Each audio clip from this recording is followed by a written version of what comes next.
Olá pessoal, que a paz do Senhor esteja com todos nós e em nossos lares. Meu nome é Fábio e eu sou palestrante do CELE e vim aqui hoje para a gente conversar um pouquinho sobre o capítulo 8 do Evangelho segundo o Espiritismo, tentar um entendimento desse capítulo aqui. O qual esse capítulo aqui ele fala dos bem-aventurados aqueles que têm puro o coração, ou seja, esse capítulo ele é todo intitulado com a pureza da alma, a pureza do coração. Então, quando a gente observa a primeira parte desse capítulo, que ele fala, deixai vir a minhas criancinhas, que são está em São Mateus, capítulo 5, versículo 8, ou seja, os apóstolos que estavam colaborando com ele, viram que crianças estavam fazendo barulho e eles repreenderam essas crianças. E Jesus então falou, deixai vir a minhas criancinhas. Por quê? Porque elas têm o coração puro. O que significa isso? Vamos interpretar da seguinte forma. Quando nós encarnamos, nós perdemos a consciência de nós mesmos. Ao encarnarmos, nós temos simplesmente instintos até que possamos, nos 7 ou 8 anos, tomar a consciência espiritual de nossa encarnação. Nesse sentido, antes desse período entre o nascimento e os 7 anos, nós estamos muito mais propensos a aceitar o ambiente de fora e aprender, ou seja, muito mais propensos a demonstrar a pureza do nosso espírito do que quando a gente já tem consciência espiritual e nós somos questionadores ou nós acumulamos as nossas mazelas espirituais, questionamos tudo, nós retrucamos, nós usamos do nosso orgulho mais apontado às vezes para no nosso dia a dia. Então as crianças, o símbolo que Jesus traz como a criança é porque a criança ela demonstra a pureza de coração, a pureza de espírito. Porque nesse mesmo capítulo ele fala o seguinte, quando o espírito encarna, ele já é um espírito adulto de outras encarnações. Então não se deveria comparar dessa forma. Mas Kardec, numa explicação, ele coloca que realmente o espírito já viveu outras existências, mas existe esse período onde que o espírito está encarnado e que ele está mais se adaptando ao corpo que ele recebeu e com pouca consciência dessa encarnação presente. Então, o entendimento de tudo isso é que a pureza de coração ela tem que vir de dentro do nosso espírito, ou seja, o símbolo que Jesus usou é para que nós possamos, do nosso coração e da nossa mente, ser puros. Tanto é isso que as outras partes desse próprio capítulo aqui falam em pecado por pensamento, adultério. É óbvio que adultério aqui, ele quis dizer, na alegoria da palavra, pecado, não significa traição entre casais e tudo mais. Então, o adultério, nessa acepção da palavra aqui, ele inclusive ele diz assim, aqueles que são adúlteros e que não me seguem, ou seja, os pecadores. Então aqui nós devemos entender pelo que sai da nossa boca e não pelo que entra na nossa boca. O que acontece? Nós cometemos, não diria pecado, mas quando nós falamos algo, quando nós nos expressamos através da boca, não é nada mais do que o nosso pensamento já produziu isso. Então, quando o nosso pensamento já produziu isso e nós expressamos pela boca, nós já efetivamos o fato de que ou eu falei alguma coisa, ou eu manipulei uma energia boa ou ruim. Então, o pecado por pensamento quer dizer assim, mesmo que a sua boca esteja calada, você pode estar pecando. Então, aí vem o orai e vigiai, cuidar dos seus pensamentos, vigiar dia e noite e tudo mais. Então, esse é o sentido de nós nos disciplinarmos, disciplinar o nosso pensamento para que não possamos cometer certas gafes, ou seja, certas maldades em pensamento. Porque não é o que sai da boca realmente que são as energias manipuladas, mas é o que nós pensamos. E quem pensa? Quem pensa é o espírito. Não é o corpo que pensa, não é o cérebro que pensa. O nosso espírito pensa, através do perispírito ele se manifesta no corpo.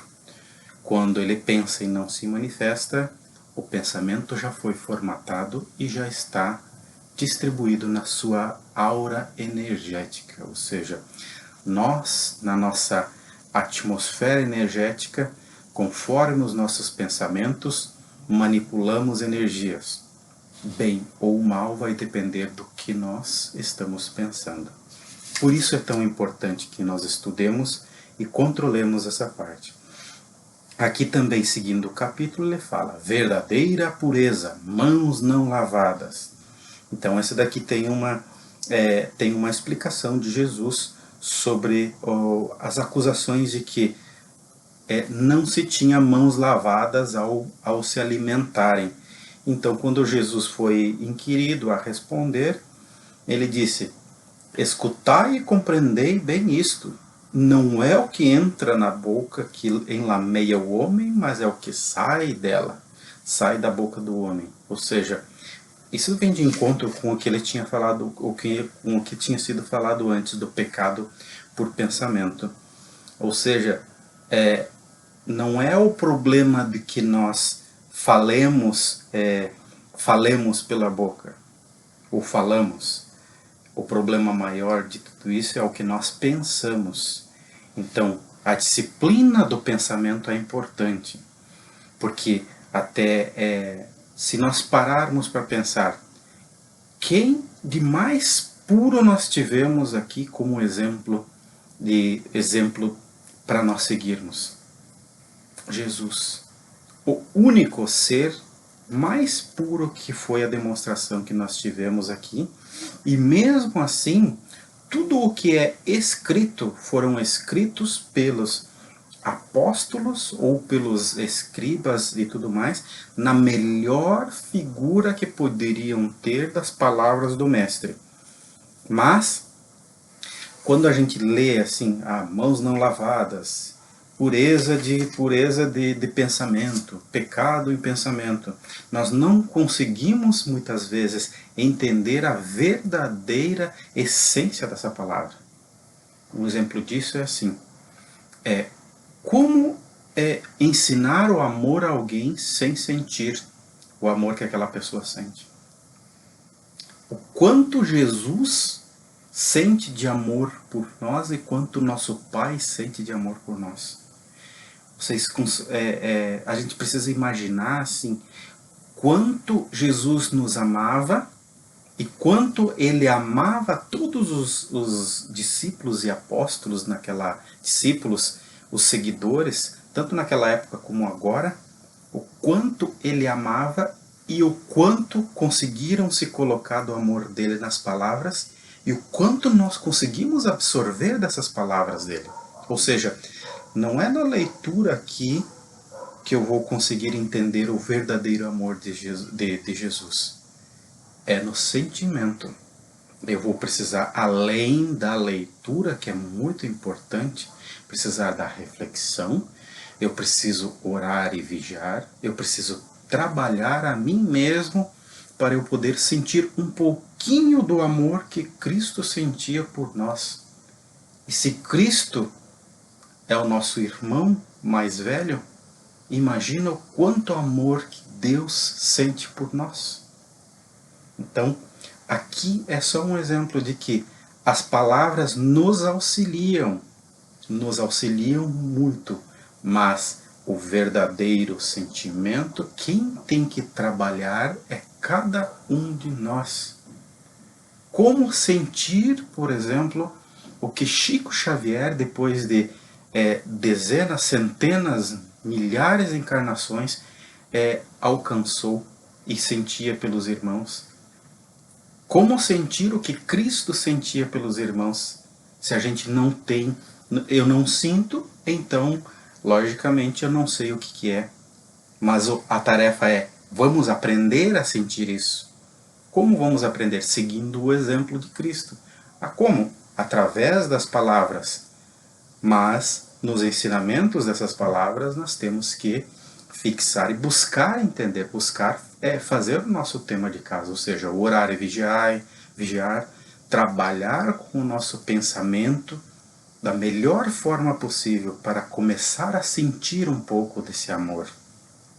Então, esse é o importante, que eu acho que nós ainda temos muita dificuldade, que em 2000 anos se passaram e nós não conseguimos entender nem corretamente, nem na totalidade, os preceitos que ele disse, as parábolas que ele disse, nós não conseguimos entender, quanto muito nós entendermos o que era o sentimento e a energia de Jesus, o que ele sentia, a misericórdia tão grande que ele sentia por cada um de nós, e que ele sente, né, por cada um de nós.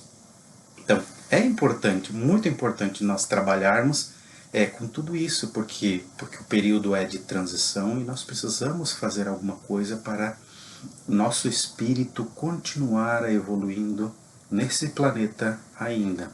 Então tem uma parte interessante que eu tirei aqui do livro O Evangelho por Emmanuel, do Evangelho segundo Mateus, onde são coletâneas espíritas de vários livros que falam sobre esse capítulo 5, versículo 8, que é bem-aventurados os limpos de coração, porque eles verão os céus.